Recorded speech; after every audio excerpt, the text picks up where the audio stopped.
Once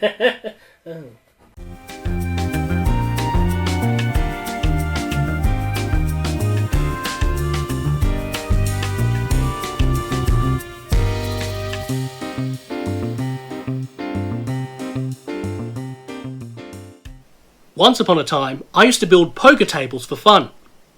Although there was some overlap, this began just before I got into cosplay, at the height of the mainstream popularity of Texas Hold'em. 2005, 2006 was roughly the time TV was littered with random poker-related shows. Professional gamblers became superstars. Local pubs were hosting weekly tournaments.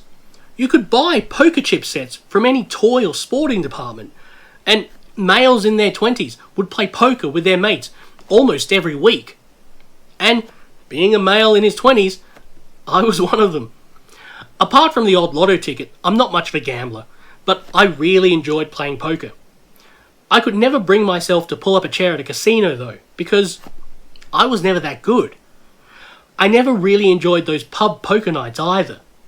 Because of licensing, you could only play for prizes and drink vouchers at those things, but even so, there were some really serious players amongst them, and that sort of put me off those tournaments.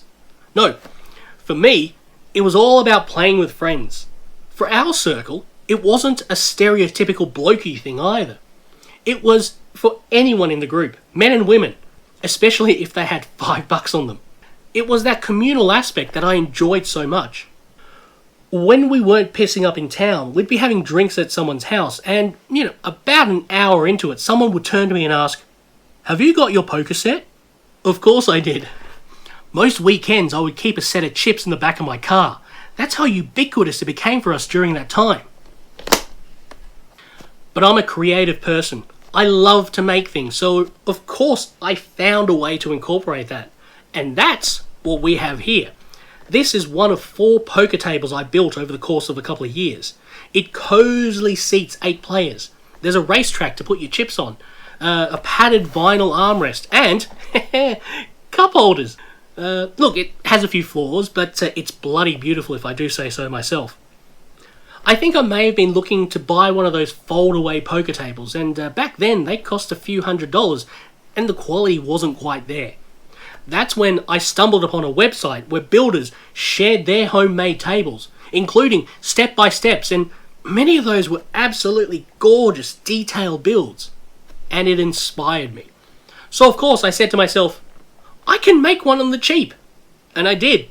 My first table was a large casino-style oval shape, which could seat up to 10 players and had LED lights around the edge.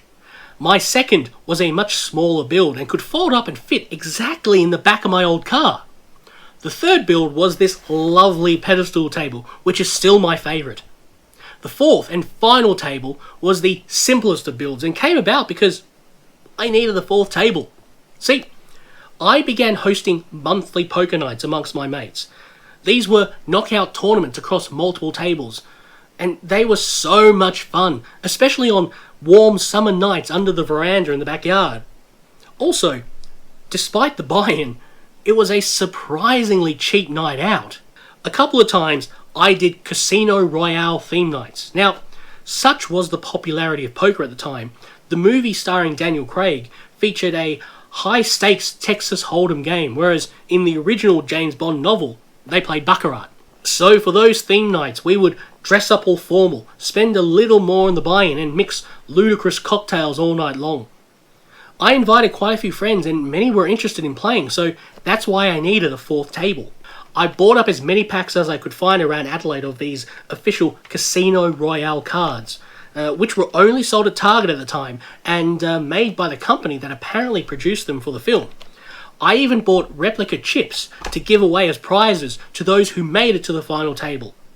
But along with matching similar style tuxedo and buying replicas of the cufflinks Daniel Craig wore in the movie, my costume needed one more thing. I made a replica Walther PPK, Bond's iconic signature weapon. This one is made of MDF. I made a silicone mold and cast copies out of resin. This was my very first project using silicone. Now, this might seem like a lot of effort for a card game, but it wasn't just a simple matter of having fun. As I said before, it was a communal activity. It was something my friends and I could enjoy together, and that's perhaps my favourite aspect of it all.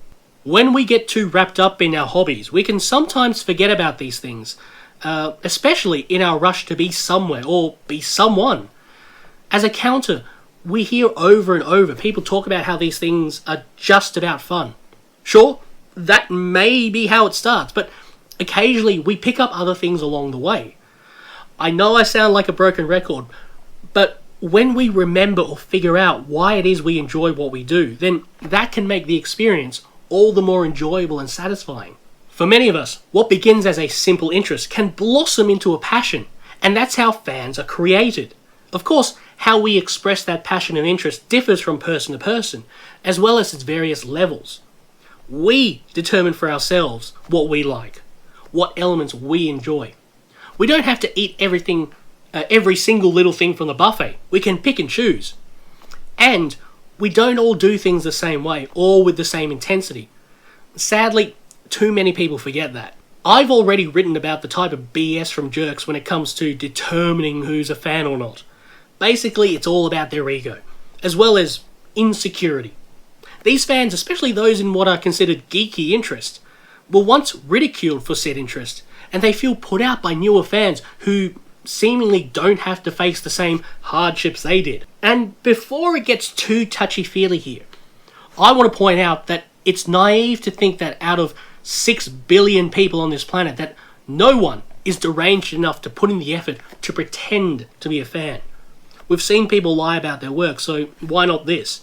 Having said that, throwing about accusations of fake geeks is like throwing darts at a board while blindfolded, and the dartboard is in the other room. Sure, there's a chance you might hit the target, but in the meantime, you're more likely to piss off a bunch of people. With men, this gatekeeping becomes a measuring contest. With women, well, they're dismissed altogether. Oh, sorry, I was measuring my duck. It reminds me of the time I got into a debate on Facebook about those god-awful live-action Transformers movies, and the other guy was trying to prove himself the bigger and more knowledgeable fan by trumping me with his secret weapon. Apparently he had Dinobot tattoos, like that's supposed to mean something. Besides, I think we all know who won that argument.